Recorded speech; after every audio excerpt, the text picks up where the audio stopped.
Symbiosis is a naturally occurring and essential bond that supports all forms of life. Currently, there are three known symbiotic relationships to exist: mutualism, commensalism, and parasiticism. Through these strands of symbiosis that every living being maintains, a balance is created. It enables life to flourish while ensuring that population ratios remain stable. Any major disruptions to natural symbiosis inadvertently places modern life at risk. There resides a vanitas in the Anthropocene in art, a reminder of mortality in the new era. Human-induced environmental catastrophe that affects both parties, a relationship where humans act as a parasite benefiting from the destruction of the environment. However, this short-lived indulgence is waiving the means for both natural and human extinction. A sixth mass extinction caused by the disruption of symbiotic relationships and extensive human pollution. We must maintain a balance of symbiotic relationships. An imbalance causes mutation and extinction. At the current pace, we are facing a sixth mass extinction. The current state of contemporary Anthropocenic art assists in developing an understanding of the small worlds around us. They are necessary when trying to understand this imbalance and fight the monstrosities rising from the prologue of the sixth extinction. Anna Singh explores how human impact is destroying the environment, while looking closely at myths and stories that can pave ways for solutions in the future of the Anthropocene. Using tradition and extensive codified knowledge passed down through generations to inform the present and future course of action towards the environment. Living in a time of planetary catastrophe thus begins with the practice, at once humble and difficult, noticing the worlds around us. Artists in the Anthropocene offer alternative ways to experience and interpret changing human relationships with the environment, acting as either an escape from reality that is slowly being destroyed, a way to understand and counteract the damage being done. This resulting in a surge of artists incorporating science into their works. This collaboration between the two seemingly different fields is necessary to develop artworks that accurately respond and predict to environmental change, combining the empirical nature of research with the freedom of artistic expression. While scientific research is a significant element of many Anthropocenic works, artistic expression is vital in giving form to the research. Many artists choose to work with these ideas of monsters and ghosts to form a warning or prediction for present and future generations, weaving in mythology and history, extend upon known concepts about human and nature's mutations. Art is a necessary component that drives a deliberate emotional connection between the research and an audience, prompting further individual action and consideration. Timo Sichin elaborates on Singh's theory indirectly through a reflective landscape, which uses a combination of live and artificial plants to suggest that human beings and the natural environment influences each other. Similarly, as each evolves, they influence the construction of the other.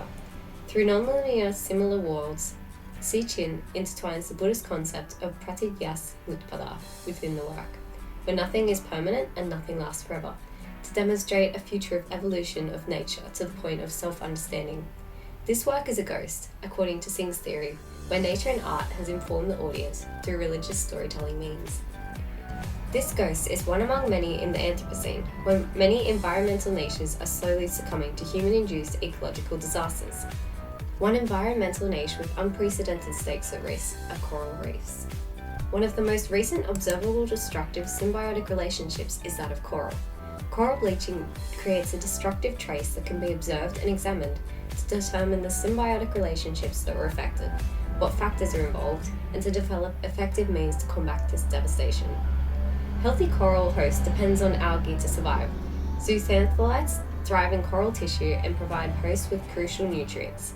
Research has shown that the pollution, ocean acidification, and rising water temperatures are some of the leading causes to coral stress, which in turn repels the algae and leaves hosts without nutrients and highly vulnerable to disease. Studies have proved that it's possible to restore corals to health from this bleached state. However, most will perish if untreated for too long. Ken and Julia Yonatani's Salt Sculpture is a contemporary work that combines science and art to warn audiences of the toxic potential of oceanic change and how this environmental shift will lead to the sixth extinction. The Last Supper is an artwork directly responding to the high levels of salinity in Australian waters, made with salt sourced from the Murray River. The work explores the impact of environmental toxins on the food chain in an industrial scale, and to what extent change in oceanic conditions affects current life in the Anthropocene. One of the most notorious mass coral bleaching events in recent history is Australia's Great Barrier Reef. A steady decline in coral health has been observed from 1998 to the present. Statistics from the Great Barrier Reef Marine Park Authority detail that along with consistent surface temperature rise, there's been a statistically significant portion of coral perish, upwards of 22% in 2016 and 50% in 2018, and future recovery is looking bleak.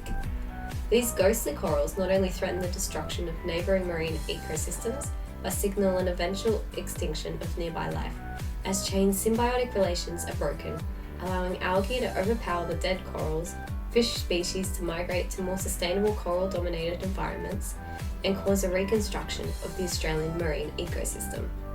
The prospect of recovery and repopulation in the reef is plausible, as seen in many previous extinctions. However, the revival of the reef is unlikely to be recognisable, but rather potentially fueled by monster-like creatures that have overcome hazardous pollutants and temperatures through evolution, demonstrating a terrifying adaptability of life in the Anthropocene from even a microscopic scale. Similarly, it reiterates the drastic course marine life may have to take through Anthropocenic events. Symbiosis is necessary when living in the Anthropocene, and to understand symbiosis, one must first look at what traces it's left in history. Otherwise, life will be consumed by the Anthropocene, and human species will potentially face a sixth mass extinction, along with an entire ecosystem. Concepts of symbiosis between human and natural life suggest that each is a mirror of other. Humans react to the environment, and Anthropocene reacts to human impact in an endless cycle. Anthropocenic art assists understanding of how the environment is reacting to human impact and evolving to compensate for pollution and natural devastation. Anthropocenic art explores life in the present and how symbiosis will shape life in the future.